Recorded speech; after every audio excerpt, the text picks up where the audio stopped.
ఓయూలో BRSV నాయకులు ఆందోళనకు దిగారు. ఎమ్మెల్సీ కవితపై బీర్ల ఐలయ్య చేసిన అనుచిత వ్యాఖ్యలను ఉపసంహరించుకోవాలని డిమాండ్ చేశారు.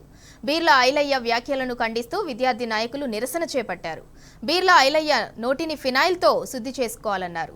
బీర్ల ఐలయ్య మానసిక స్థితి మెరుగుపడాలని విద్యార్థి నాయకులు పోస్ట్ ద్వారా టాబ్లెట్స్ పంపించారు. బీర్ల ఐలయ్య కానీ ఎన్ఎం శ్రీనివాస్ రెడ్డి కానీ వాళ్ళు గుర్తుపెట్టుకోండి, ఖబర్దార్. మీ ఇంకొకసారి కవితక్క మీద మీరు ఎలాంటి మాటలు మాట్లాడితే మీ ఇంట్లోకి వచ్చి దాడి చేసే పరిస్థితి ఏర్పడుతున్న సంగతి గుర్తుపెట్టుకోండి. ఇలా మేము చెప్తున్నాం, ఖబర్దార్. మీరు మాయ మాటలు చెప్పిర్రు పదవుల కోసం. మరి ఎంఎన్ శ్రీనివాస్ రెడ్డి ఏ పార్టీ మారుతారో తెలియదు. మరి బీర్ల ఐలయ్య ఆయన ఏం చేస్తాడో ఆయనకు తెలియదు. మానసిక స్థితి బాగలేదు. మరి అందుకే మేము మానసిక స్థితి బాగలేదు కాబట్టి టాబ్లెట్స్ పంపిస్తున్నాం. ఆయన స్థితి మంచిగా ఉన్న తర్వాత మాట్లాడండి.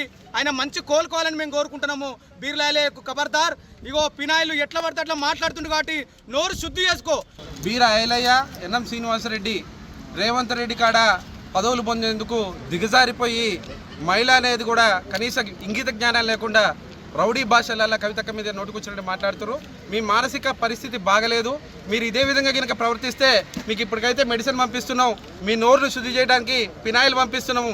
ఇక కూడా మీరు మారకపోతే మా సొంత ఖర్చులతోటి చందాలు వేసి మిమ్మల్ని ఎర్రగడ్డ హాస్పిటల్కి తీసుకుపోయి జాయిన్ చేయడానికి కూడా మేము వెనకాడము.